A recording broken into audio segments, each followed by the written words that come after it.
When aggression meets discipline, a lesson these bikers won't forget.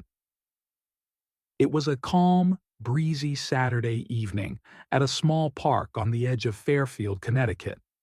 Families gathered, kids played soccer, and teenagers lounged on benches, lost in their phones. 16-year-old Michael sat alone under a tall oak tree, waiting for his younger brother Jordan to finish soccer practice. He had promised his mom he'd walk Jordan home. Dressed in a fitted black suit, a crisp white shirt, and polished black shoes, Michael looked out of place among the casual park-goers. He flipped through a book, his focus undisturbed, until the rumble of motorcycles shattered the quiet. At first, it seemed like just another group of bikers passing through, but this time, they didn't leave. 5 men, clad in leather jackets and dark jeans, parked their bikes near the soccer field. Their eyes scanned the park, eventually locking onto Michael. Michael noticed them too. He glanced up briefly, catching their stares. Something about their demeanor made his stomach tighten, but he forced himself to stay calm. He returned to his book, though his senses were now on high alert. The bikers didn't stay by their bikes. The leader, a burly man with a shaved head, nudged his friend and began walking toward Michael. The others followed, their heavy boots crunching against the gravel path. Michael's heart raced, but his face remained composed.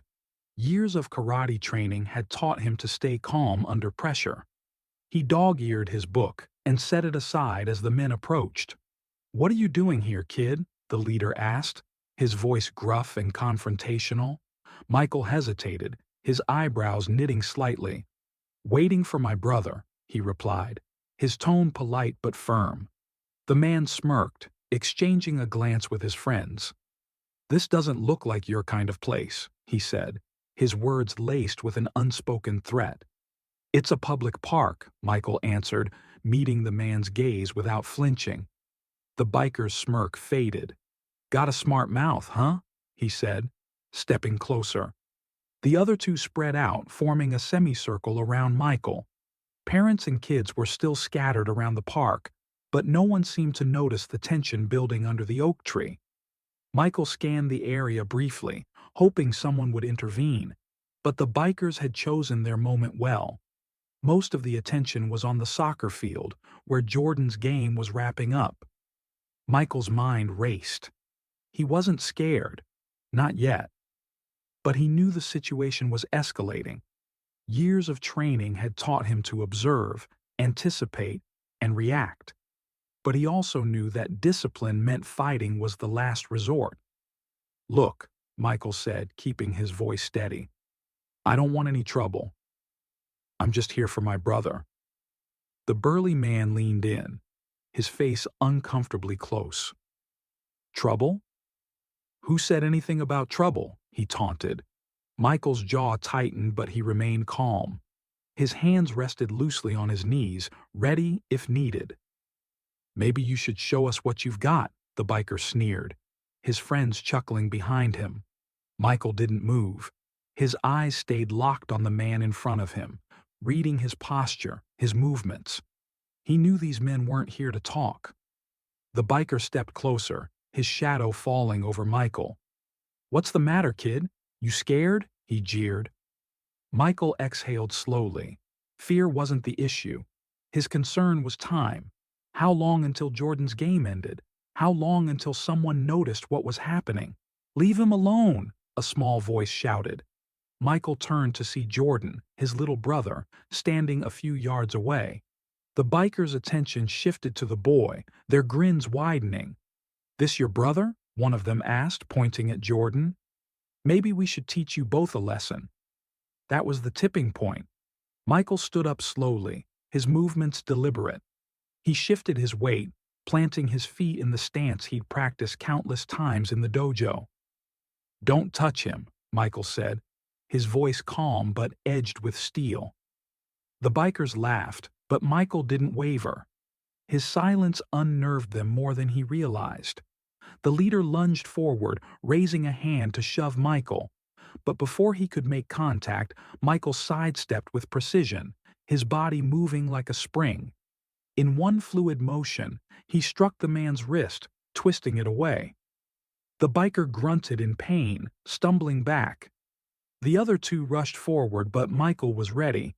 He ducked a wild punch and countered with a sharp kick to the attacker's knee, sending him crumpling to the ground. The second man hesitated, and Michael seized the moment, delivering a spinning kick to his ribs. The leader recovered, his face red with rage.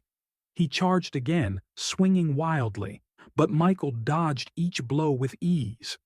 With a precise strike to the man's solar plexus, the biker staggered back, gasping for air. "Enough!" Michael shouted, his voice echoing across the park. "I don't want to hurt you. Walk away."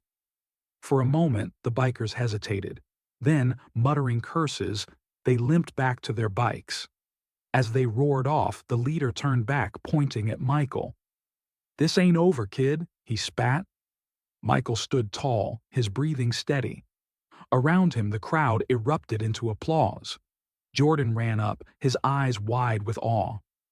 "Michael, are you okay?" he asked, his voice trembling. "I'm fine," Michael said, offering a small smile. "Let's go home." As they walked away, Michael couldn't shake the feeling that this wasn't the end. But he wasn't afraid. He had stood his ground, not with aggression, but with discipline and resolve. That night, as Michael lay in bed, he replayed the events in his mind. He thought about the biker's threats, the crowd's reaction, and the pride in his mom's eyes when he told her what happened. "I'm proud of you," she had said, "but promise me you'll only take risks like that when there's no other choice." Michael had promised. And as he drifted off to sleep, he knew that true strength wasn't about size or intimidation.